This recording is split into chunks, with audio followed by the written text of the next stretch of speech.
a cumplir dos en una. Va a llevar conceptos muy importantes, algunos puntos de la guía y otros puntos que han surgido de la literatura de forma práctica, para poder orientarles a ustedes en ciertos tips, en ciertas recomendaciones, en ciertas circunstancias o situaciones que se presentan en el abordaje de diabetes. Puesto con ello, en esta introducción de tema, vamos a hablar un poco del fracaso a la terapia de la diabetes mellitus. Primero, para conocer el fracaso, nosotros tenemos que saber cuál es nuestra base, cuál es nuestro target, cuál es nuestro objetivo para poder determinar si no se cumplen las metas, llamamos fracaso. Y como todo, prácticamente en la vida y en el mundo y en la medicina no es la excepción, son números los que nos marcan el valor o punto de corte de comparación.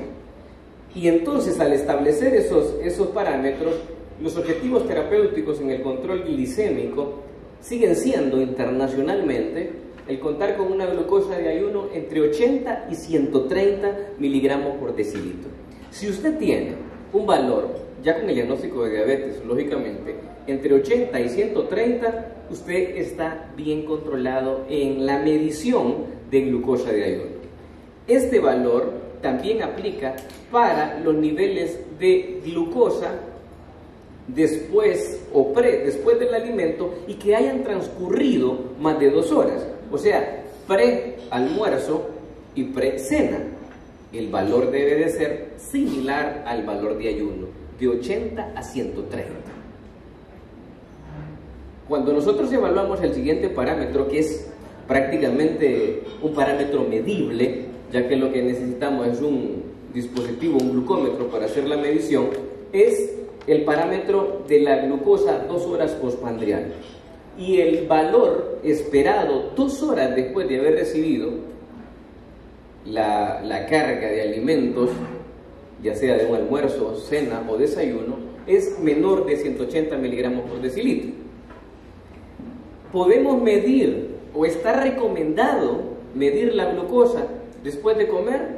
No existe parámetro de comparación para que usted le diga cuánto es el valor de la glucosa 30 minutos o después de la deliciosa lasaña, independientemente del porcentaje que usted haya comido en esta tarde, que la vayamos a medir ahora. Sí podemos medir el nivel 2 horas después del plato de lasaña con ensalada. Ahí sí lo podemos medir. Y si tenemos la condición de diabetes, entonces esperaríamos que sea menor de 180. Si queremos ahondar un poco en relación a una persona no diabética, que no tiene el diagnóstico, y usted le toma la glucosa 2 horas posteriores a haber consumido alimento, como puede ser la mayoría de ustedes, el valor esperado es menos de 140. Menos de 140. Entonces, eso le puede servir a usted como un parámetro no diagnóstico, porque ya vieron los criterios diagnósticos, sino estos son parámetros de seguimiento del paciente para establecer las metas. Hay un examen que lógicamente es mucho más complejo y mucho más costoso y con poca disponibilidad en lo que puede ser ya el primer nivel de atención, que es la hemoglobina glicosilada, que marca ese promedio de glucosa de los últimos 3 meses. Ese promedio, ya una vez teniendo el diagnóstico de diabetes, nosotros esperaríamos que esté menor de 7. Menor de 7 estándar. Hay algunas organizaciones que plantean hacer una subdivisión en la meta de la hemoglobina glicosilada, como la Asociación Americana de Endocrinólogos Clínicos, que hablan de que si usted tiene una alta expectativa de vida, si usted tiene poco riesgo de desarrollar hipoglicemia, ese valor debería de ser menor de 6.5. Y que si tiene riesgo de hipoglicemia, riesgo y una expectativa de vida baja, puede tener un valor de hemoglobina glicosilada mayor de 6.5. Pero, para términos generales, vamos a establecer que es un valor menor de 7. Sabiendo cuáles son las reglas, será fácil ahora buscar si esas reglas o esas metas se están cumpliendo en el paciente. Y cuando no esté así, lógicamente hablamos del fracaso terapéutico. Cuando no se llegan a las metas. Y lo que tendrán ustedes principalmente al acceso es la prueba a través del test de glucosa de ayuno. Y en algunas ocasiones podrán medir ese valor postprandial. Nos sirve también para evaluar el apego que está teniendo el paciente. Y siempre recomendamos que se deba de hacer un automonitoreo para medir la glucosa de ayuno y, en algunas eventualidades, el valor de la glucosa 2 horas postprandial. ¿Por qué? Porque puede ser que, como sabía el paciente que iba al centro de atención integral de salud, entonces no cenó o cenó poco. Entonces, ¿qué va a ocurrir? Ese paciente, cuando ustedes lo ven, si no cena o se come lo que le hemos recomendado, que sea con cierta repetición, el patacito cocido con el pedacito de cuajada y el huevito cocido, esos huevos del paraíso, ¿eh? Son deliciosos, y no porque sea de esa zona, ¿eh? Entonces, eso no se lo va a comer a diario, eso no lo va a cenar, lo puede cenar porque sabe que al día siguiente va a la consulta al centro de salud y que le van a tomar la prueba de glucosa. Entonces a usted le sale en 120 y usted se anda muy bien, pero ese 120 será real. Pregunte siempre qué comió el día anterior y ahí va a saber usted la explicación de por qué esos niveles están así. Entonces le dice, ok, está bien, doña María, vaya, desayune y venga a las 2 horas. La historia va a ser otra, porque a doña María puede hacerle una pero no 2. Bien, siguiendo entonces, fracaso terapéutico es cuando el médico tratante indica una terapia combinada con 2 fármacos que incluya metformina en los pacientes con diabetes tipo 2 después de 3 meses de tratamiento y no se han logrado la meta, tanto del objetivo de glucosa o de hemoglobina glicosilada, si tuviésemos la posibilidad de realizarlo, que sabemos que es una situación un tanto compleja cuando no se dispone de los laboratorios o lógicamente de los insumos o pues por el costo de la hemoglobina glicosilada.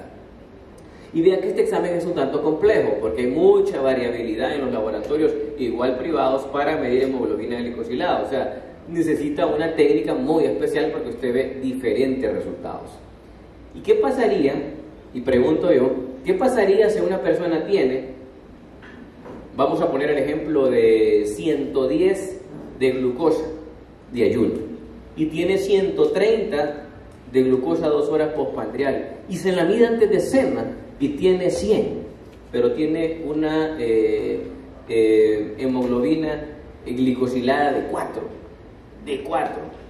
promedio, el promedio normal, estamos hablando de que es 5.7 hacia abajo, menor o igual. Y si tiene 4, surgen varias hipótesis. Primero, que el paciente puede estar haciendo hipoglucemia, lo vamos a ver más adelante. Segundo, mucho ojo, hemoglobina glicosilada es hemoglobina. Entonces un paciente con anemia, que es muy frecuente en nuestra población, puede tener hemoglobina baja y la hemoglobina glicosilada sale más baja de lo real de los niveles de glucosa. Es que mucho ojo, o sea que el hemograma de vez en cuando, y vamos a ver cada cuánto hay que hacer un hemograma, es importante también, porque puede salir con niveles elevados de glucosa en ayuno, porque es la realidad, y con hemoglobina glicosilada baja. Siempre pregúntese, ¿tendrá anemia? ¿Qué condición hematológica puede existir que modifique ese valor? Pues bien, cuando usted ya dejó metformina, porque es el tratamiento de base, y lo ha combinado con otro fármaco que en su gran mayoría es glibenclamida, y agotó las dosis máximas, ¿quién sabe cuáles son las dosis máximas de metformina?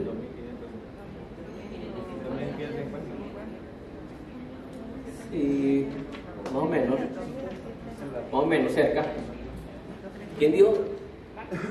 3.000, hasta 3.000.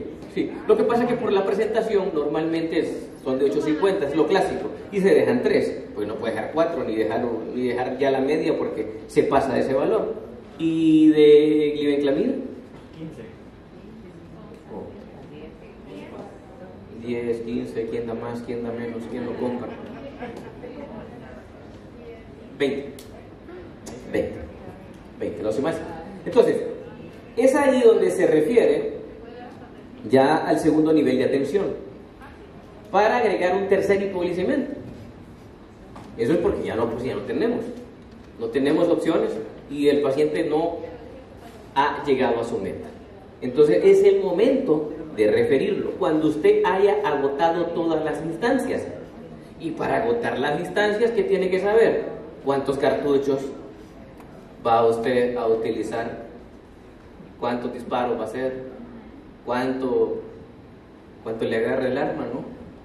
Entonces, si usted solo cree que solo puede hacer 2 disparos y está para 5, entonces estamos fallando. Tiene que conocer las dosis máximas permitidas. Y es ahí cuando uno habla de fracaso, porque en el hospital escuela nosotros vemos referencias donde pacientes se refieren por tener un descontrol metabólico, pero lo que está presentando 2 metforminas y una glibenclamida. Entonces, para nosotros hablar de fracaso es porque hemos empleado la dosis máxima de lo que tenemos nosotros a nuestro alcance. Y sé que hay circunstancias donde no tenemos, que solo hay un fármaco, o puede ser que no haya. Usted tiene que referirlo, porque evidentemente el paciente no está bien. Es con qué recurso usted cuenta. Pero, si usted tiene el tercer recurso, puede también mezclarlo, hacer combinaciones. Mientras pertenezcan a familias diferentes, se pueden emplear 3, 4 o más familias de hipoglicemiantes orales. Y aquí puede introducirse también el tema de la insulina, que vamos a hacer un refrescamiento al respecto. Fíjense que esto me gusta mucho porque esto es de la Asociación Americana de Endocrinólogos Clínicos, lo que les hablaba yo del 6.5 en pacientes con menor riesgo de hipoglicemia, con alta expectativa de vida. O sea, una persona menor de 60 años yo puedo dejarle y ser un poquito más intenso en lo que es la meta. Yo les puedo decir vamos por 6.5. O mayor de 6.5, pues lógicamente mayor riesgo de hipoglicemia, o sea, porque de una hipoglicemia se puede morir un paciente. Entonces usted buscando una meta puede definitivamente comprometer la condición de salud del paciente. Entonces aquí están las diferentes familias de los hipoglicemiantes. Y vamos a comenzar con monoterapia, es un repaso rápido. Cuando cuando tenemos una hemoglobina glicosilada menos de 7.5, como un paciente debutante, o como un paciente que ya tiene diagnóstico, toma medicamento y está bajo ese rango. Entonces no nos movemos. Menor de 7.5 nos quedamos con un fármaco. Si nosotros no conseguimos ese objetivo, entonces en 3 meses, porque eso es lo que hay que esperar, 3 meses, vamos a pasar a un segundo fármaco. Y si no contamos con el segundo fármaco, como es la estructura de los centros de atención, tenemos que referirlo al segundo nivel de atención. Entonces, miren ustedes, si nosotros empezamos con ese paciente cuando le llegue a la consulta, ya sea que tenga 20 años de antecedentes de diabetes o está debutando con la enfermedad, entre 7.5 y 9 vamos a utilizar doble terapia, que es siempre combinar la metformina y vamos a utilizar las sulfonilureas porque son las que tenemos en disposición, pero hay inhibidores de los SGLT2, inhibidores de la dipeptidilpeptidasa 4, los agonistas de los GLP-1, está también la insulina que se puede usar como parte de los fármacos en el empleo de la diabetes, combinado con hipoglicemiantes orales. Si ese paciente a usted le llega con valores de 9 de hemoglobina glicosilada, llegó con 9 y es primera vez que lo tiene en la consulta, tiene antecedentes de diabetes, entonces si ya lo tiene usted con 9 y se va a hacer una pregunta y solo hay 2 respuestas. Tiene síntomas de hiperglicemia, que es poliuria, polidipsia, polifalgia, pérdida de peso. ¿Tiene esos síntomas? Entonces, ese paciente con más de 9 de hemoglobina glicosilada necesita insulina. Ahí no hay vuelta. Es innegociable, es intratable, es insulina lo que ese paciente necesita. O sea que usted puede determinar a través de la hemoglobina glicosilada o referir con sustento científico a un paciente que se le presenta a usted con hemoglobina glicosilada mayor o igual a 9. Ese paciente hay que referirlo, porque si no tiene insulina, tiene que referirlo. Si tiene insulina, bueno, ahí la cosa cambia. En la siguiente vamos a ver cómo podemos hacer esos cálculos de dosificación en los pacientes. Pero el concepto está de que tenemos que escalar, y es la hemoglobina glicosilada la que nos hace tomar decisiones. Si no tenemos hemoglobina glicosilada, nos vamos a guiar por lo que tenemos, que es el glucómetro, con los niveles de glucosa. Pero lógicamente tiene que tener por lo menos una herramienta para poder decidir.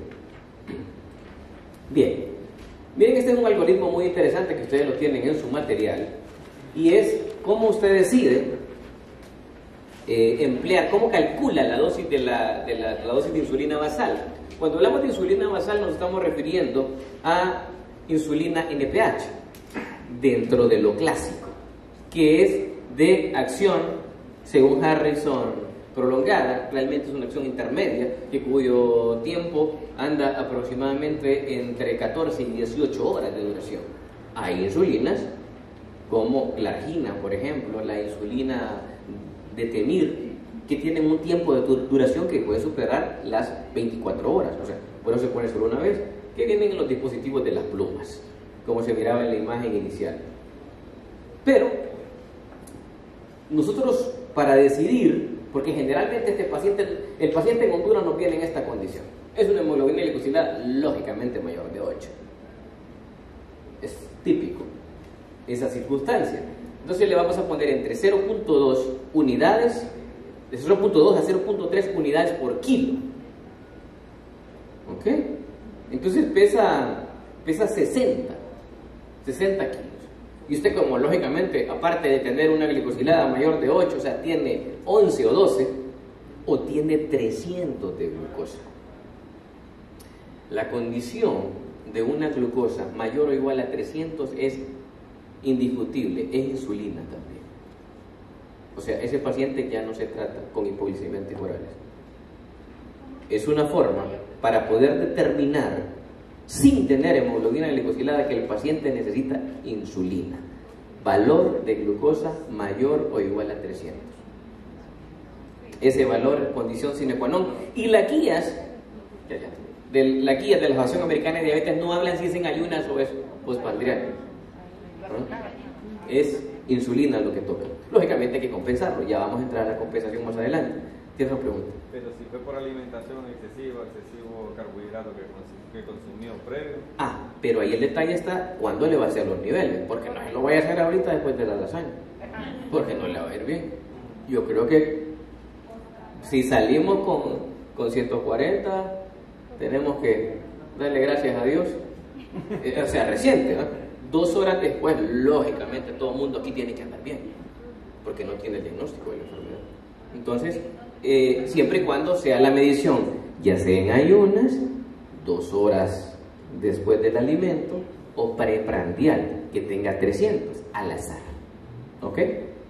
Entonces, le vamos a poner, si pesa 60 kilos, entonces a punto 3 serían 18 unidades de insulina NPH. Eso es lo que vamos a hacer. ¿Cómo se lo vamos a dosificar? Si los requerimientos son menores a 20, se pone una sola dosis en la mañana. Si los requerimientos son más de 20, vamos a aplicarle 2/3 en la mañana y 1/3 en la tarde. Estamos hablando de NPH, que es lo clásico que tenemos, ¿verdad? Entonces, así vamos dosificando. Y como verán ustedes en ese cuadro, que me va a gustar que una vez que salgan de estos talleres, puedan irlo a repasar, cómo se van haciendo las adiciones, los ajustes que se van haciendo cada 2-3 días. Y ahí van a encontrar usted la guía, ¿verdad? Este sea un sistema más intensivo que nosotros utilizamos, donde hacemos una combinación de insulina regular, que es la cristalina, con NPH, ¿verdad? Con protocolos que se les va dejando y que normalmente se asocian más al manejo de la diabetes tipo 1, ¿verdad? La que es dependiente un 100% por la ausencia de la producción de insulina por el páncreas, que es prácticamente una condición de nacimiento, pero que no es el caso en este momento, porque estamos enfocados más en diabetes 2. Entonces, hasta aquí vamos bien, ¿verdad? Con los conceptos. Manejo de urgencias, criterios de referencia y estabilización previa. Aquí donde la situación se pone compleja, probablemente ya para los días lunes, ¿verdad? Los lunes creo que son los días, así ha sido en las áreas de atención, los días lunes son los cargados, porque el fin de semana todo el mundo se descontrola, y máximo si ahí hay partidos de fútbol, juega la selección, o juega el Olimpia, o el Motagua, o sea que ya se quedó, o sea, hoy o mañana, ¿verdad? El viernes pueden haber problemas después de la clasificación del Olimpia a los cuartos de final de la Conca Champions. Pues bueno, miren, entonces, ¿cuáles son las medidas generales? En primer lugar, la medida de soporte del ABC, ¿verdad? Porque lógicamente usted primero tiene que hacer una revisión cuando el paciente llega de sus signos vitales. O sea, usted está preguntando el nombre si no lo conoce, los antecedentes, pero está viendo que todo está estable. Estabilizar al paciente en general hemodinámicamente, ¿verdad? La toma de sus signos vitales, examen físico, y ahí comienza cuando ve que todo anda bien en las dos primeras fases a definir el diagnóstico de diabetes previa, si no lo conoce, si es un paciente que está debutando, qué medicamentos toma, si es diabético, si tiene un tratamiento con hipoglicemiantes, qué dosis está utilizando. Se realiza en ese momento la glicemia capilar. Ahí no debe de importar porque lógicamente está en emergencia usted si tomó café o no, si fue con pan, si fue con rosquilla, si fue con quesadilla, si fue con semita, ahí no importa, ahí le toma la glucosa a usted para que tenga un valor parámetro inicial, porque lógicamente si el paciente le dicen que acaba de comer, pero tampoco va a andar en 500, ¿no? Aunque haya comido recientemente, y lógicamente es una emergencia. No creo que el paciente diga, bueno, voy a pasar primero desayunando y luego voy a ir a que me atiendan la emergencia que tengo. Entonces no va a ocurrir eso. Ese paciente está descompensado, y las descompensaciones en nuestros pacientes no son que inició hoy, está desde la mañana, dicen. Pero ustedes siempre deben de preguntar, ¿qué mañana? ¿De cuál mañana me habla? ¿De mañana del miércoles 24 o de mañana del miércoles 17? Desde la mañana está así, pero ¿de cuál mañana? Son pacientes que tienen, para llegar a una descompensación no fue de ayer todo estaba bien y hoy todo cambió. Entonces hay que saber de que lleva un proceso la descompensación. Entonces, es muy importante porque no porque presente un nivel de glucosa de 300 o de 400 es que inmediatamente se tiene que referir al paciente. Mucho ojo, usted tiene que identificar si ese paciente tiene algunos signos y síntomas de complicaciones agudas de la diabetes, porque ese es un motivo para enviar una referencia, parte de los motivos que vamos a analizar hoy. Porque, por ejemplo, si tiene náuseas, entonces yo digo, ok, paciente de diabetes tipo 2, lo que está asociado es el estado hiperosmolar. Paciente tipo 1, cetoacidosis diabética, porque puede llegar, aunque se vea aquí en el hospital de escuela, en sus comunidades, tener pacientes con diabetes tipo 1 y van a llegar en una emergencia. Entonces, poder identificar lo que está asociado, la complicación aguda asociada. Entonces, la complicación aguda asociada de la cetoacidosis para diabetes tipo 1 no significa que el tipo 2 no puede hacer cetoacidosis, nada más que es poco probable y pueden haber estados mixtos de estado hiperosmolar con cetoacidosis. Pero bajo esas condiciones es importante conocer cuáles son los síntomas para decir, este paciente, aparte de tener alta la glucosa, también ese paciente tiene algunos signos y síntomas que pueden orientarnos a una complicación aguda de la enfermedad. Y eso está en la presencia de náuseas, vómitos, anorexia, signos de deshidratación, hiperventilación, aliento cetónico, como aliento a frutas, dolor abdominal que puede ser intenso. Estos son síntomas que el paciente puede tener de una cetoacidosis diabética. Estado hiperosmolar, deterioro grave de la conciencia. Le dice usted, señora, pero su esposo no durmió toda la noche porque lo veo todo adormitado y me contesta como hablando griego, como hablando muy lento. Bueno, ese es un signo de estado hiperosmolar, el letargo y la deshidratación severa. Ese paciente es prácticamente como que usted haya recibido el sol de municipios como creo que son calientes en el paraíso, que te Texiguan, ¿verdad? Vado Ancho. Mi pueblo un poco, Soledad es caliente. Mi pueblo un poco, que es Oropolí, el paraíso. Entonces es como que usted se haya puesto a recibir el sol de 11 a 3 en la plaza, y después que le digo, usted saque la lengua, vamos a revisar cómo la tiene, pues lógicamente va a estar deshidratado con esos soles.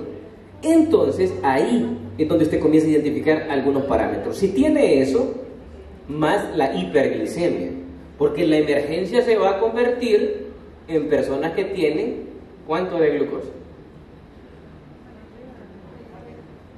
¿Perdón?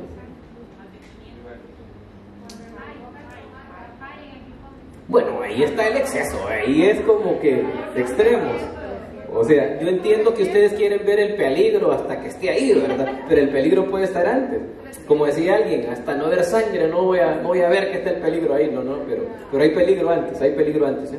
Porque usted sabe que, o sea, el nivel que vayan a responder ustedes con el nivel que desde ahí en adelante no lo mandarían a la casa. ¿Ah?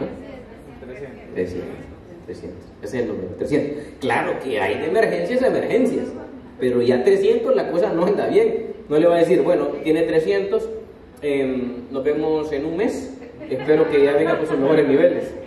No, hombre, se ve que le guste el pan con el café, diría yo, porque lo que va a tener de desenlace no va a ser cosa buena.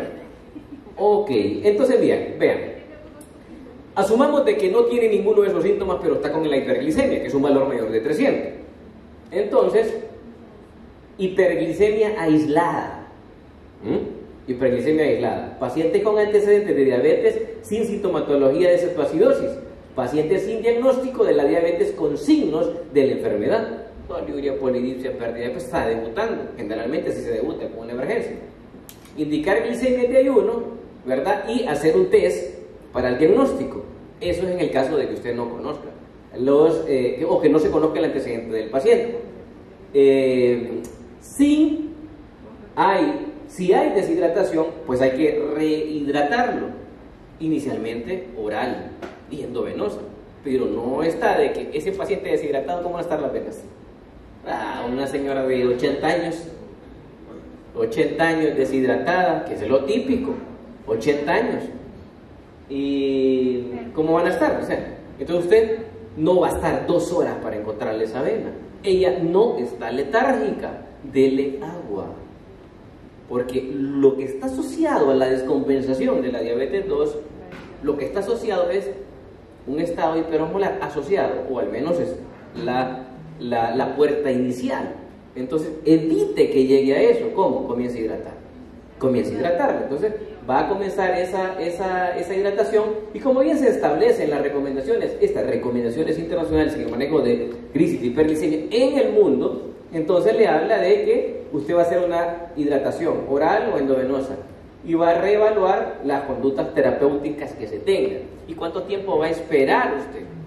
Ese es el punto, ¿verdad? Lo rehidrata y lógicamente si el nivel está arriba de 300 lo está estabilizando, pero no tiene insulina.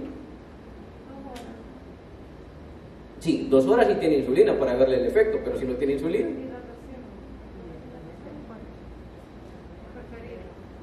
Sí, ahí habría que hacer un par de consideraciones. Porque la hidratación puede mejorar, disminuir, y no por dilución. Puede disminuir los niveles, pero por ejemplo, que le digan a ustedes, no, es que dejó el medicamento hace un mes. Dejó el medicamento hace un mes, pues va a tener hiperglicemia. No ve que tiene signos de alarma, lo está hidratando y puede sí hacer a las 2-4 horas un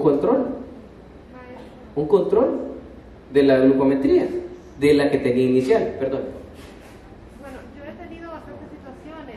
Yo estuve en un centro de salud que queda bien postergado de la ley. Sí.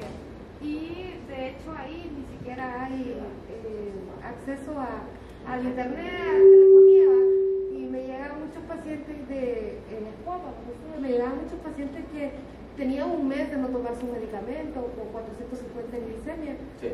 Y bueno, yo ahí me la jugaba porque son pacientes que no les gusta ir al hospital. Entonces yo muchas veces, y me funcionó, los hidrataba con cloruro, con solución salina. Sí. Les pasaba una carga de 2000 en las primeras 2 horas. Y como no iban a hacer cetoacidosis con vómitos ni nada, les daba una dosis única de 2 tabletas de metformina y lograba bajarlo de 450 a 217, 218. Muchas veces me toca hacer eso, no sé si es correcto. No, está bien, porque lo primero que hay que hacer con un paciente con hiperglicemia en la diabetes 2 es la hidratación, esa es la base. Eso es la base. Porque la deficiencia que estaba ocurriendo inicialmente es de líquidos, porque esa es la deficiencia a la cual va a llegar un estado hiperosmolar. Y la deficiencia principal en un diabético tipo 1 es insulina. O sea, la base no es líquido en el diabético tipo 1, es insulina. Entonces, comienza a hacer eso de los recursos, pero puede ser que no baje, y si no baja lo va a tener que referir. Porque si no va a correr usted con esa responsabilidad. Y tampoco es sacarse la responsabilidad, pero sí actuar profesionalmente de que, bueno, ok, vamos a hacer nuestro intento. Sí, Idealmente, quisiéramos que tuvieran insulina. Una pregunta rápida. O sea, ustedes ven de los centros integrales de salud, en sus centros de salud, ¿quién no tiene insulina? Nadie tiene. Comentar un poquito de la historia, y acá el doctor no me va a dejar mentir, porque yo estuve en Oropoli, yo fui médico general de ahí, y llegamos a conseguirnos ahí insulina regular, y creo que hoy puede quedar una iniciativa de eso porque somos pro no de todo, o sea, uno refiere sabiendo qué va a hacer, pero si no lo tiene, es bien difícil actuar si no lo tiene. Y entonces nosotros, recuerdo yo que en el centro de salud ya manejábamos insulina regular. No todos los pacientes se estabilizaban, porque tampoco vamos a decir que aquí somos Superman y vamos a resolver el mundo, pero sí es muy importante que se pudieran hacer algunas gestiones en pro, porque hoy van a tener las armas de eso, y teniendo las armas bien explicadito, creo que se puede poner en práctica, porque no solamente le va a servir a usted para estabilizar a un paciente y no referirlo, sino que también, ojo, que no es lo mismo llegar con el high, que es lo típico. Yo estamos hablando de 300, pero la gente es 1800 de glucosa. Esos son los niveles de la descompensación. Lógicamente hay que remitirlo, pero qué bueno sería que se fuera hidratadito y con su primera dosis de insulina regular, que ustedes en su formación lo aprendieron a usar. O sea, lastimosamente eso no la tienen, pero en la práctica pues pasaron por los servicios de urgencias y lo pudieron emplear. Entonces les dejo ese punto, porque yo les voy a poner acá el esquema actualizado de cómo manejamos a nivel de los hospitales el esquema de insulina regular, y hay 3 categorías: el paciente que es sensible, el paciente estándar o usual, y el paciente que tiene una resistencia a la insulina. Yo creo que esta plática estaba para 6 horas, porque creo que solo llevo 4 diapositivas y la cosa está poniendo buena, ya vamos a la mitad. Vamos a acelerar. Bueno, miren, entonces, pero estos puntos son tan importantes porque salvan vidas realmente. Y despacio nos va a ayudar mucho. Entonces vean ustedes que en este esquema, ¿quién es el sensible? Es aquel paciente que ya tiene antecedentes de que cuando le han puesto insulina, y usted dice, ay doctor, no me voy a poner insulina, porque la insulina me baja mucho la glucosa. Y usted, solo le voy a poner 6. Escucha al paciente. Ese paciente es sensible a la insulina. Hay pacientes que con poca dosis hacen hipoglicemias y hacen unos grandes bajones. Entonces, ¿qué es lo que hay que hacer? Utilizar un esquema de esto. Fíjense que este esquema yo lo utilizo más en pacientes que son debutantes mayores, o sea, adultos mayores, porque tienen... ¿A dónde vamos a conocer cuál es el nivel de la tasa de filtración glomerular? El nivel de la creatinina, que va a enlentecer el proceso de depuración de los medicamentos. Una condición de creatinina, que lógicamente en estas energías también sube por la deshidratación, haría que esa dosis que le está poniendo se duplique o se triplique. y usted le está poniendo una dosis estándar. Entonces yo lo recomiendo utilizar el esquema sensible a los pacientes mayores. Mejor pueden irse despacio ahí. Y pues ya estándar es el paciente que ya usa insulina, un paciente joven, utilizamos eso. Y resistencia a la insulina, y como tal lo dejo para pacientes jóvenes o personas con obesidad, que no va a ser tan fácil poder emplear una dosis estándar de insulina para que tenga el control de sus niveles. Esto es lo actual, lo que hemos aplicado en los últimos años y lo seguimos poniendo a nivel de las emergencias en los hospitales públicos, a los cuales esta parte de conocimiento se estandariza, y en los centros asistenciales privados también. Con esto usted se defiende, con esto usted compensa, con esto usted sale de eso. Por el problema, insulina regular o cristalina. Con este esquema, ¿en cuánto tiempo le van a hacer la toma? Ya lo dijeron, 2 horas. No se espere, no es que quiero ver si a la media hora ya le va. No se espere, eso no va a funcionar así. Tiene que esperar 2 horas por la vida media de la insulina regular, que tiene un promedio de 2 a 4 horas y que cuyo efecto comienza a los 30 minutos. Ok, pero también puede llegar ese paciente en hipoglicemia, que es el otro cuento. Personas, miren, lo de la glibenclamida en adultos mayores con 20 miligramos, sí hay que pensar a dejarla la dosis, porque tienden estos pacientes a tener riesgo de hipoglicemia, porque es potente. La glibenclamida, la sulfonilurea, es potente para bajar niveles de glucosa y pueden llegar en hipoglicemia. Entonces usted tiene que identificar síntomas autonómicos, adrenérgicos: sudoración, palidez, temblor, taquicardia, ansiedad, hambre, náuseas, debilidad, sueño y hormigueo. Esos son los síntomas de la hipoglicemia, los síntomas autonómicos de la hipoglicemia. Lógicamente tiene que tener por lo menos 2, 3, porque si solo llega con ansiedad, tiene que pensar que es otra cosa. Síntomas neurológicos, neuroglucogénicos, que pueden provocar esta situación son síntomas psiquiátricos, ¿verdad? O sea, manifestaciones psiquiátricas como confusión, alteración del comportamiento, agresividad, habla incoherente, lapsus de conciencia, puede ser hipoglicemia. Por eso, y tal vez no le llega a usted a la consulta, sino que le dicen: fíjese, doctor, que se pone en la noche, mi abuela se pone con habla incoherente.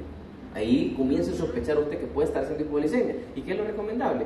Que puedan tener un glucómetro en casa y poderle medir los niveles, y probablemente está haciendo la hipoglicemia y habría que hacer una regulación.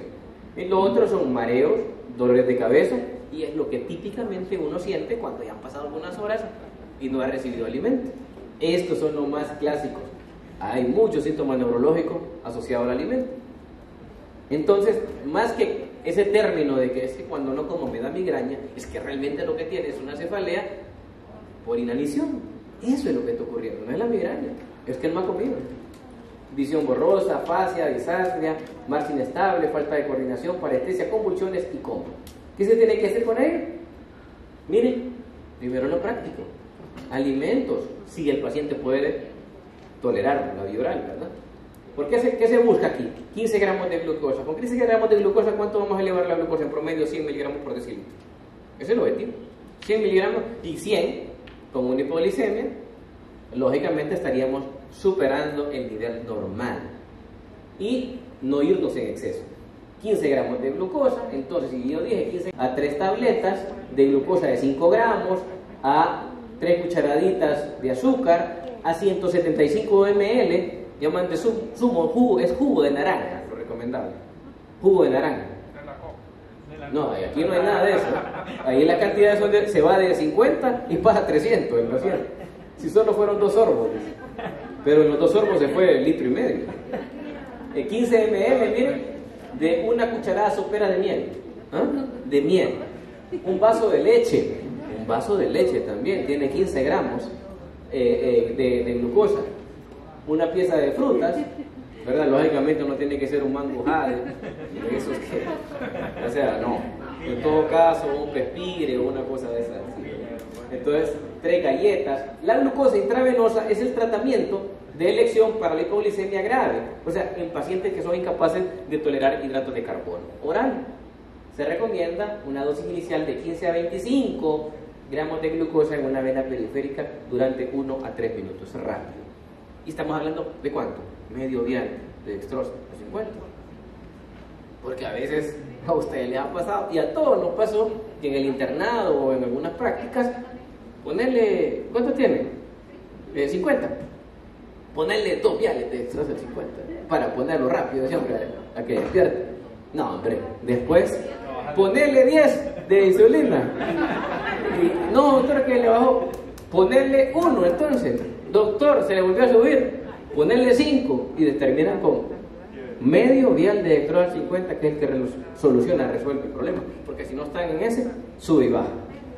Entonces, sepan ustedes cuáles son las armas.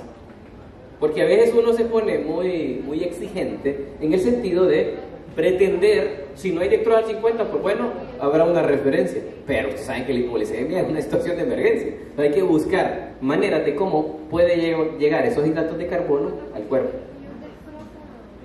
En caso de no haber el piecito, los dextrosa grandes. Sí, claro. Sí, son 5 gramos. Sí, por supuesto, por supuesto. Sí le va a funcionar. Son 5 gramos por cada 100. Si es de 500, son 25 gramos. No, porque va a tardar en pasar, pero lógicamente usted le va dando su cucharadita de miel y le va poniendo el dextrosa. Ahí le va a llegar. Recuerden que esto es que hay que ir ingeniando. Yo una vez Sí. en el hospital, cuando yo hice mi social en el hospital de la emergencia de Dalí, llegó un paciente intoxicado. Llegó un paciente intoxicado por insulina, o sea, no le explicaron bien cómo se aplicaba y él se ponía 100 unidades. Dios. Y Terrible. murió, pero, o sea, Terrible. convulsionando, con un infartado.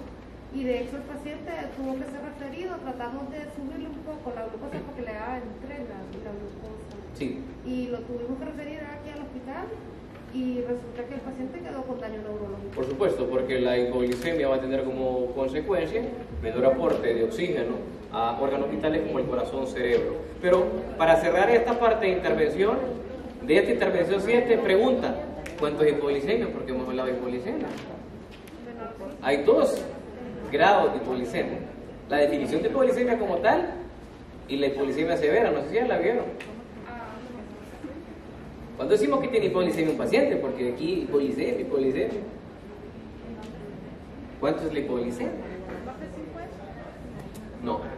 Menor de 70 es hipoglicemia, definición. Y hay otro concepto que se llama hipoglicemia severa.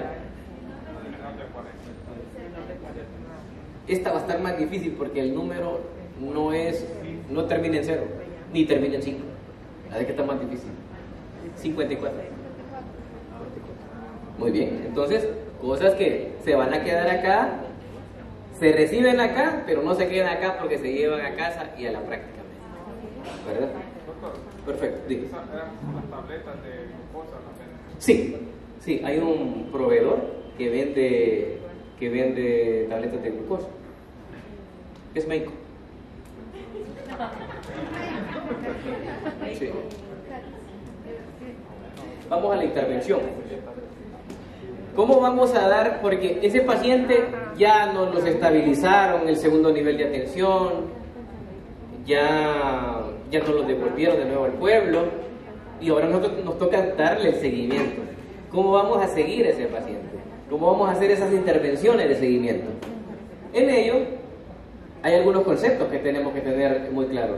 A toda persona adulta con diabetes tipo 2 debe realizarse tamizaje para buscar complicaciones micro y macrovasculares. Ya lo vamos a ver más adelante, ustedes lo tienen en la imagen cuando hablamos de estas complicaciones. Y herramientas que nos pueden servir para buscar esas complicaciones son realizar un electrocardiograma. Para ello, lógicamente, tenemos que referir a los pacientes porque no lo tenemos en el centro de salud y muy probablemente ni en la comunidad ni el municipio existe. Entonces, esto estará recomendado para las personas con diabetes mayores de 40 años. Hacia la entrada, aunque tenga 1 año, aunque tenga 6 meses, aunque tenga 2 meses. Si ya tiene diagnóstico, 40 años en adelante, electro, ¿no? Anual. Diabetes mellitus tipo 2, independientemente de la edad, mayor de 15 años de evolución de daño de órgano y el cálculo de riesgo cardiovascular. Porque esa es una condición para calcular el riesgo cardiovascular. Nosotros vamos a necesitar conocer el nivel de colesterol total y HDL. Pero necesitamos también ir determinando, porque una de las principales causas de fallecimiento, o la principal, son las enfermedades cardiovasculares en los pacientes con diabetes, que su riesgo se incrementa a 4 veces más promedio de que pueda fallecer, aún no teniendo síntomas. Entonces nos tenemos que adelantar a esa condición. Entonces estas son recomendaciones en relación al electrocardiograma. Ahí vemos las complicaciones rápidamente descritas: la retinopatía diabética. Mire, causa principal de ceguera en adultos, 24,000 casos nuevos cada año en los Estados Unidos. Nefropatía diabética, 44% de las personas con diabetes. La nefropatía diabética, la principal causa de insuficiencia renal crónica. El por qué tenemos que intervenir. Neuropatía diabética, 60% de las personas con diabetes, de un 42 a un 60%, pueden llegar a presentar esta condición. La enfermedad cerebrovascular, la enfermedad cardiovascular, la enfermedad vascular periférica. Entonces están las macrovasculares, ¿verdad? La arteriopatía, las coronariopatías. Ahí está también la insuficiencia arterial, el evento cerebrovascular, como causas de macrovasculares. Y las microvasculares, la principal es la neuropatía diabética. Es la principal causa de complicación crónica en la diabetes en general, la neuropatía diabética. Por eso vamos a hacer énfasis hoy en la neuropatía diabética. Entonces, ¿qué necesitamos? Examen general de orina cada año, al menos, con microalbuminuria. Microalbuminuria, la albuminuria, la presencia de albúmina normal es hasta 29 miligramos por decilitro en una prueba de orina al azar. Entonces, hablamos de que está positivo cuando tiene entre 30 y 299 miligramos por decilitro, porque arriba de 300 ya es macroalbuminuria. Ya es un daño mayor, pero todo inicia con microalbuminuria. Entonces, hay que pedirle, en la medida de lo posible al paciente, si no se puede hacer gumicreatinina, entonces hay que pedirle microalbuminuria, que es más cómodo, el valor, el costo. Y es una detección temprana de daño renal. Detección temprana de daño renal. Usted tiene una microalbuminuria mayor de 30, mándelo de referencia a una atención especializada, porque se puede hacer una intervención de manera temprana, que ese es otro tema, con IECA a dosis bajas o ARA a dosis bajas, y mejora mucho la microalbuminuria. Creo que van a ser tips para otra capacitación. Referir a oftalmólogo cada año es lo ideal, pero hay algunas cosas que podemos hacer nosotros en la consulta que se las voy a mostrar más adelante. Evaluación del pie diabético cada año. Esto solamente para establecer el calendario, que está muy bonito al final, al hablar del calendario de lo que se debe hacer secuencialmente. La evaluación del pie diabético es muy importante si sabemos que la neuropatía como base es la principal complicación de la diabetes. Dedicar un tiempo especial para evaluar esta condición en las personas con diabetes, evaluar el riesgo. Y para ello es utilizar instrumentos clínicos que nos van a ayudar a determinar el grado de riesgo que puede tenerse. Es muy importante ese punto. Y todo inicia con la inspección. ¿Cuál es el escenario ideal? Que usted tenga una camilla, que acueste al paciente y que lógicamente estén los pies descubiertos para tener una evaluación, al menos diríamos, de la rodilla hacia abajo. Y el paciente relajado. Entonces usted va a hacer una inspección visualmente, buscar úlceras, buscar algunas malformaciones, algunas degeneraciones que pueden haber en el pie o en sus dedos. Inspección. Y va a empezar a palpar los pulsos, principalmente el pulso pedio.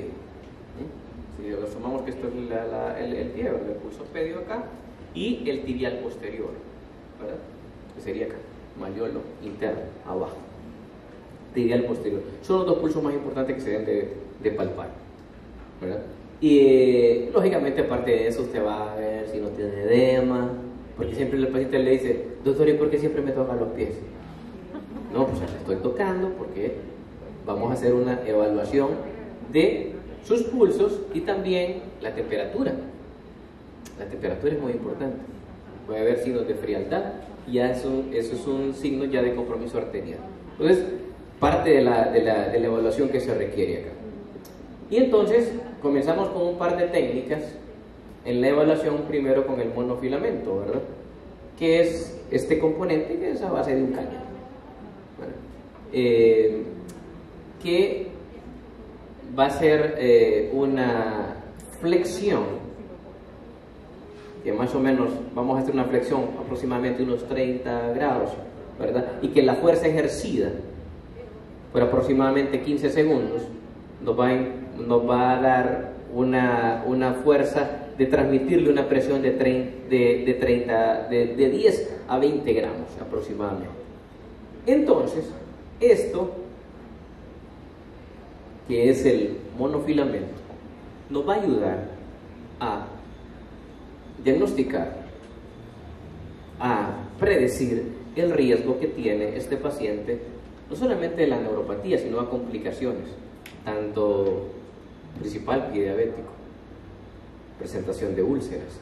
Hay una sensibilidad de un 85 a un 90%, el monofilamento como herramienta diagnóstica, la técnica, y un 80% de especificidad para predecir afectaciones.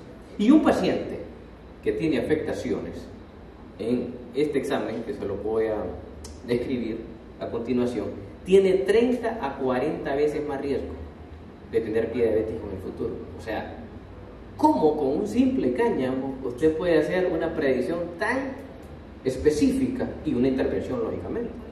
Porque esto de evitar complicaciones, ¿cuál es la base para corregir esas complicaciones que se pueden venir a futuro? Porque no es que las tiene, porque usted le va a ver los pies y los pies también, no pasa nada.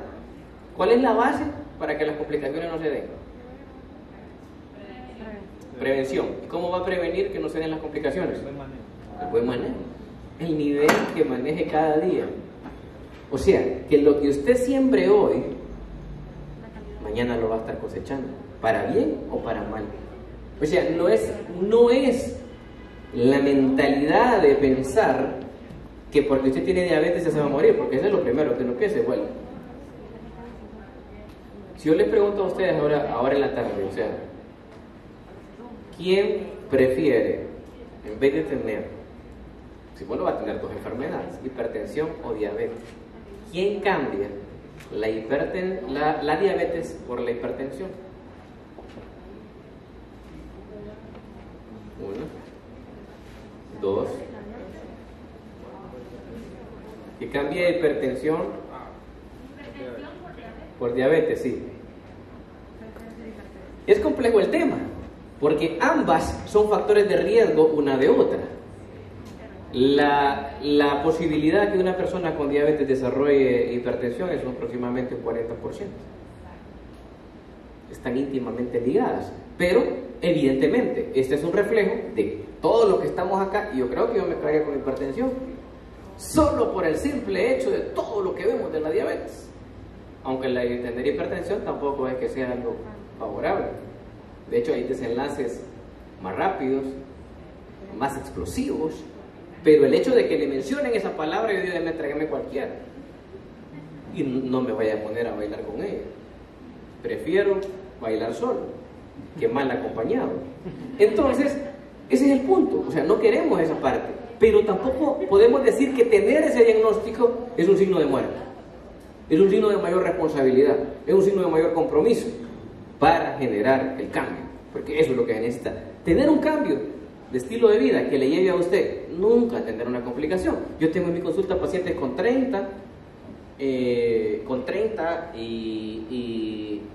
40 años, un par de pacientes de tener diabetes y están íntegros. Y se ven igual o mejor que yo. Y eso yo digo, hombre, igual o mejor que yo. Entonces, evidentemente, no es un signo de muerte. Y eso lo tienen que transmitir ustedes. pero lógicamente no puede venderle a usted otras expectativas si el paciente anda con 300 cada vez que viene a la consulta. Como él, no se preocupe, que de esto usted no se muere, usted no se complica. No, es difícil romper esa línea si el camino ya anda torcido. Entonces, vean ustedes, hay 10 puntos a observar y a evaluar. Entonces vamos a empezar, miren, en el primer dedo, en la parte del primer ortejo, ¿verdad? En la parte posterior, ¿verdad? Plantar. 1, 2, 3. Entonces vamos a poner el monofilamento, ¿verdad? Vamos a hacer el ángulo de 30 y le vamos a preguntar al paciente si siente. ¿Está sintiendo que lo estoy cuidando? ¿Siente? Sí. Pero lógicamente el paciente no va a estar sentado, porque sentado va a estar viendo. El paciente está acostado en la camilla con los ojos cerrados, está relajado. Se puede poner sus brazos acá, el otro acá, cierre sus ojos y usted está haciendo la evaluación. Entonces está poniendo normal, disminuido. Disminuido es cuando ya no hay ausencia de la sensibilidad. Entonces vamos 1, 2, 3, ¿verdad? Y luego lógicamente vamos a hacer un puntaje acá, 1, 2, 3, que es prácticamente la parte del metatarsiano, ¿verdad? 1, 3 y 5, ¿verdad? Y una vez que hacemos una exploración, hacemos uno a nivel de la cabeza del segundo metatarsiano y luego hacemos 2 laterales, interno y externo, y un plantar. Ahí queda la evaluación. Este de acá puede ser sustituido también por la parte dorsal entre el primero y segundo dedo. Entonces al final hacemos la medición de 10 puntos y si tiene 4 o más, ese paciente tiene ya un riesgo alto para desarrollar una complicación. O sea que el examen es reprobado si tiene 4 o más puntos insensibles. 4 o más puntos insensibles. Si tiene 3 o menos, pues lógicamente o todos los identifica, no hay ningún problema. Estamos bien con la prueba. Esto nos va a marcar la sensibilidad táctil. Eso es lo que estamos evaluando, sensibilidad táctil. Ahora vamos a ir a la sensibilidad vibratoria con el diapasón de 128 Hz. Y ese lo que nos va a dar es sensibilidad vibratoria. Otra prueba también que nos va a determinar ese riesgo que hay hacia complicaciones de neuropatía y principalmente hacia el pie diabético, úlceras y otras complicaciones. Entonces vamos a hacer sonar el diapasón, vamos a golpear esta parte superior y esta parte de forma perpendicular lo vamos a poner en la cabeza del primer metatarsiano del pie y el paciente siempre está, ¿no? Entonces hace el golpe y lo coloca acá, así, en forma perpendicular. ¿Cuándo es afirmativa o positiva la prueba? Adecuada. Cuando por un término de 4 segundos el paciente mantiene la sensibilidad sintiendo la vibración. Usted le dice, ¿siente? Y cuenta usted 1, 2, 3, 4, ¿siente? Sí, todavía sigue la vibración. Si usted le da el diapasón y el paciente no siente nada, ni logró sostener por 4 segundos, entonces la prueba es negativa hacia el reconocimiento vibratorio, pero positiva ante el riesgo. ¿Ok? Y el reflejo de tobillo, el reflejo aquiliano, es otra prueba también que se debe de hacer, ¿verdad? Generando un pequeño golpe, un pequeño estímulo con el martillo de reflejos a nivel del tendón de Aquiles, y usted lo que va a esperar es una flexión del pie. Flexión del pie. Al golpe, flexión del pie. Esas son las pruebas que nos van a ayudar y son prácticas. Y que verán ustedes cada cuánto hacer. Vamos a ver en la descripción más adelante. Y aquí está la clasificación, porque también suele verse mucho pie diabético. Entonces la clasificación de Wagner. Y vamos a establecer que hay desde grado 0 hasta grado 5. Porque grado 0 es ausencia de úlcera en un pie diabético de alto riesgo. Prácticamente todos las personas que tienen diabetes tienen un Wagner 0, automáticamente, porque es un pie en riesgo. Y luego posteriormente, ¿verdad?, la úlcera superficial, que compromete todo el espesor de la piel, pero no tejidos, ¿verdad? Aquí vemos una úlcera superficial, una úlcera profunda, penetrando hasta los ligamentos y el músculo, que la vemos acá, una úlcera profunda, que ya existe celulitis o formación de abscesos, lo que vemos acá, y ya vemos aquí ya que hay gangrena generalizada, sería lo negro, con un olor putrefacto, ¿verdad?, generalmente asociado a la presencia de pseudomonas, y una gangrena ya extensa, que generalmente, y así como lo plantea esa imagen, ese es siempre el primero ordeado el compromiso, por lesiones, traumas que se van dando, y que lógicamente el paciente ni cuenta se da normalmente, hasta que un familiar lo descubre, y que pueden llegar ahí con clavos. Bueno, de por sí todos lo tienen ya al tener este diagnóstico, pero conceptualmente ya lo andan portando, y ya requerirá lógicamente estas condiciones una referencia, porque hay un gran porcentaje que, si no tiene una intervención temprana, estará perdiendo, pues, lógicamente, sus extremidades. La retinopatía diabética, ahí ustedes tienen en su material, hemos dejado estas imágenes de una retina sana. La retinopatía diabética, que está la no proliferativa y la proliferativa, donde van a encontrar algunos hallazgos que al fondo de ojo se pueden hacer desde la consulta, y que lógicamente siempre no se escapa de la recomendación la evaluación oftalmológica de manera anual, ¿verdad? Entonces vamos a buscar la presencia de los exudados, que lo estamos viendo gráficamente, las microhemorragias, ¿verdad?, y la formación o la neovascularización, que es formación de nuevos vasos, la normalidad que se puede ver en esta forma de presentación de la retinopatía diabética. Seguimiento general, hipolipemiantes y antihipertensivos para disminuir la progresión de la retinopatía diabética, lógicamente control metabólico. Eso es la clave, y que lógicamente algunas condiciones asociadas de dislipidemias, por ejemplo, como la hipertrigliceridemia, se presenta hasta un 30 o un 45% de las personas con diabetes. O sea que el trastorno que ustedes tienen que buscar más es elevación de triglicéridos más que elevación de colesterol, y que lógicamente eso tiene la necesidad de una intervención, porque este tipo de pacientes está más propenso a tener complicaciones, principalmente de hígado graso en su fase inicial, esteatohepatitis en su segunda fase, fibrosis y cirrosis. Están más propensos las pacientes que tienen diabetes, y que en ellos se liga también el diagnóstico de obesidad principalmente. Entonces, vamos a establecer aquí el riesgo cardiovascular en relación al uso de la aspirina, dosis que pueden andar entre 75 y 325. Se habla de que vamos a hacer una cuantificación de riesgo cardiovascular, y de hecho ahora existen las calculadoras para hacer esas mediciones. Y una persona con diabetes que tiene un riesgo cardiovascular arriba de 10, indicación de dar aspirina. O sea, no se le va a dar a todo paciente, mucho ojo. No es porque sea diabético que tiene que tomar, tiene que hacer un cálculo en un establecimiento de riesgo. Si ha tenido una enfermedad ya preestablecida, como un síndrome coronario agudo, que ya lo condicionó a una cardiopatía isquémica o un evento cerebrovascular, lógicamente pues tendrá que tomar su terapia. Pero de lo contrario haremos estas mediciones.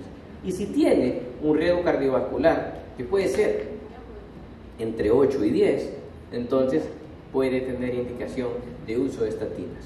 Y aquí hablamos del uso de la atorvastatina o la rosuvastatina. ¿Hasta cuándo? Hasta que el nivel le baje. No sé si le va a bajar en un año, le va a bajar en 2 años, o nunca le va a bajar, pero continuamente, al menos 6 meses a un año, hacer esa medición nos valdría para tomar esas decisiones, la pena para tomar esas decisiones. Aquí entonces está que en esta intervención, miren qué importante, y ese es un modelo muy interesante, que se pudiera ejemplificar para que el paciente lo portara. Es especie de pasaporte, de checklist, para ir viendo qué cosas hay que hacer anualmente y que el paciente lo sepa, no solamente nosotros, sino que también el paciente. Miren, y vamos a tener visita inicial al momento del diagnóstico, visita de control semestral y anual, peso siempre, con el cálculo 75%, o sea, casi 8 de 10. Eso es un problema serio en el país. Presión arterial y frecuencia cardíaca, siempre. Hemoglobina glicosilada semestral y trimestral, si las visitas de control son cada 3 meses, si ese paciente no ha logrado la meta. Si la meta se ha logrado, como lo vimos en el inicio, la hemoglobina glicosilada puede pedirse 2 veces al año. Y si no, pues por lo menos 1 vez al año, pero que esté bien controlado, en el que está bien controlado. Entonces, vamos a hacer aquí también el perfil lipídico anualmente. Esto de anualmente es si está en su test inicial, sale bien. Pero si no está bien, no se vayan a tomar el consejo de interpretarlo de que hasta el año usted se va a dar cuenta si realmente ese paciente pudo o no normalizar sus niveles de lípidos. Entonces, vamos a evaluar también, idealmente, si podemos hacer el cociente albúmina-creatinina. Aquí podría ser también la microalbuminuria, ¿verdad? Que se puede hacer anualmente, la creatinina anualmente, siempre y cuando en el test inicial esté normal, ¿verdad? El fondo de ojo 1 vez al año, idealmente, si lo podemos mandar a una evaluación oftalmológica, mucho mejor. La exploración de pies, el monofilamento, lo que hablamos ahora, anualmente, si no encontramos lesiones o riesgos. Electrocardiograma es 1 vez al año, 2 si encontramos algún tipo de alteraciones.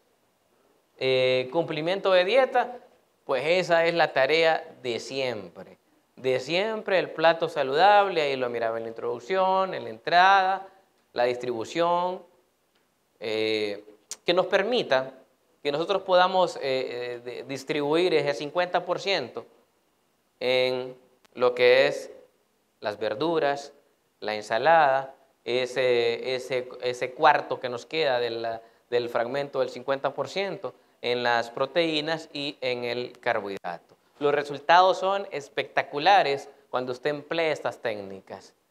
Hoy por hoy, en esa parte del control dietético, tienen que saber que aquí, con la dieta, uno se está jugando más o menos en un paciente con diabetes casi el 50% del logro de la meta.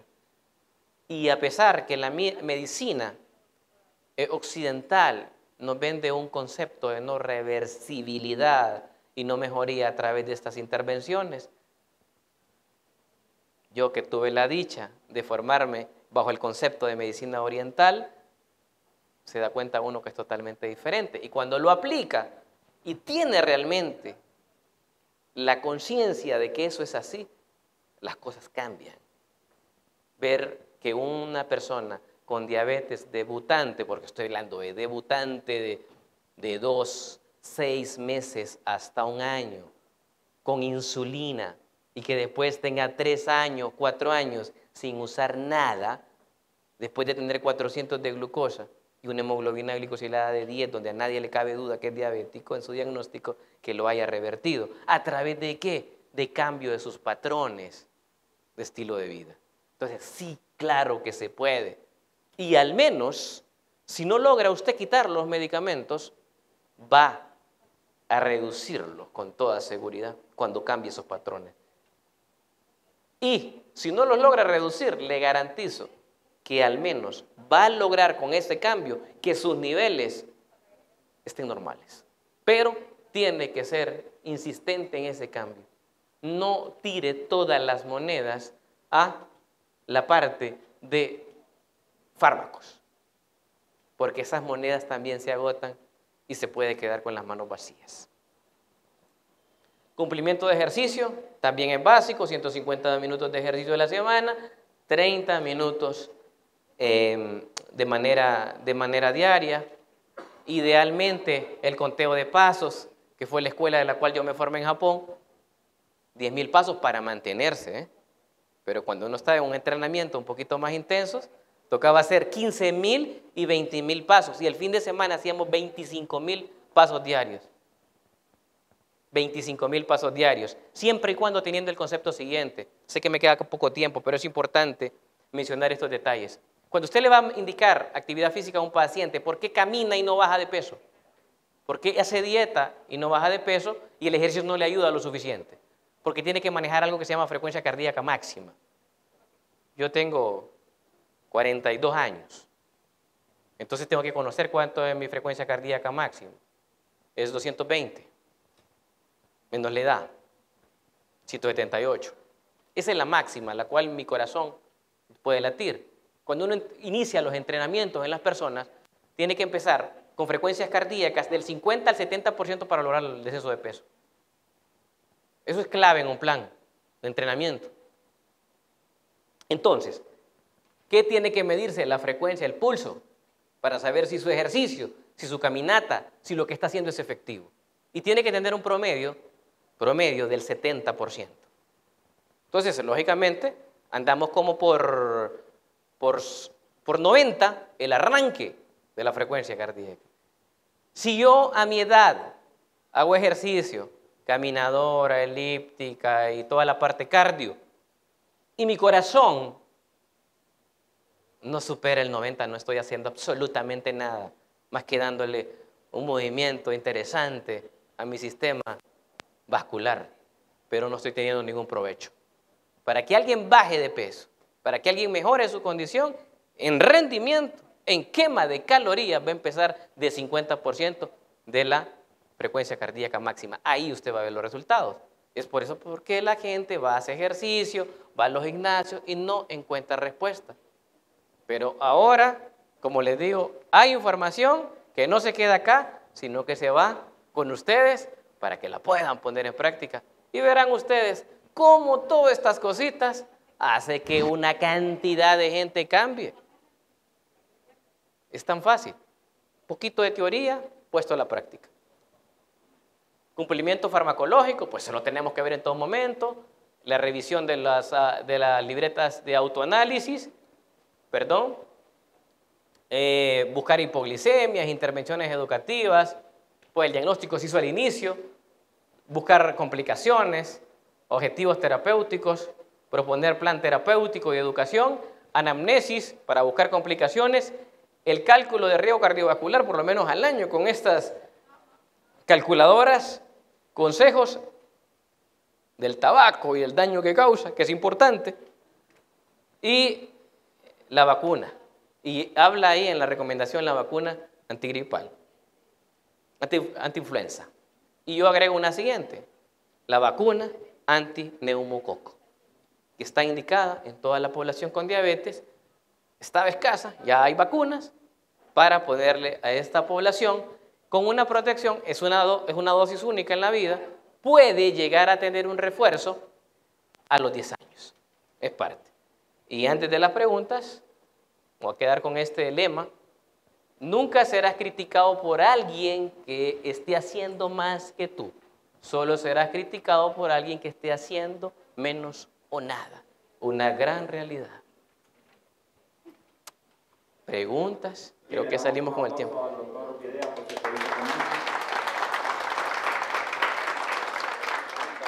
Y ahora tenemos el espacio de preguntas y respuestas, así que si tienen alguna levanta la mano para el doctor, este es el momento indicado.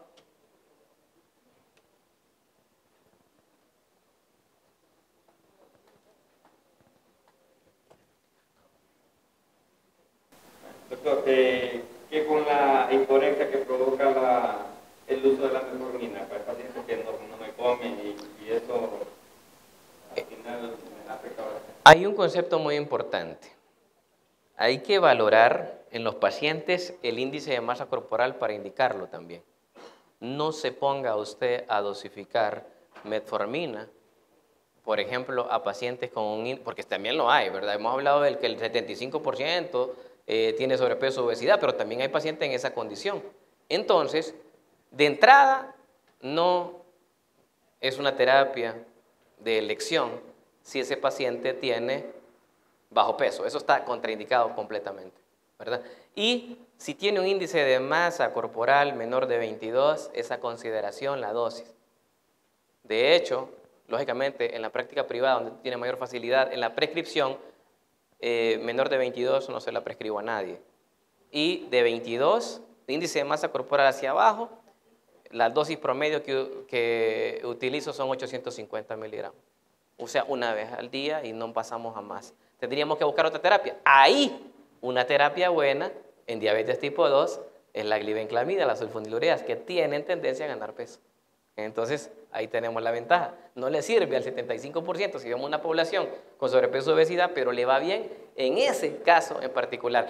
Y si nosotros estamos viendo que es lo único que explica que el paciente está descendiendo de peso, óigame, hay que buscar un cambio, aunque esté bien controlado. ¿Por qué? Estamos provocando un efecto secundario que nos va a llevar a una complicación. O sea, que no sea por un efecto secundario, el mantener un efecto secundario, que nosotros vamos a llevar un buen control glicémico. Hay que hacer un cambio.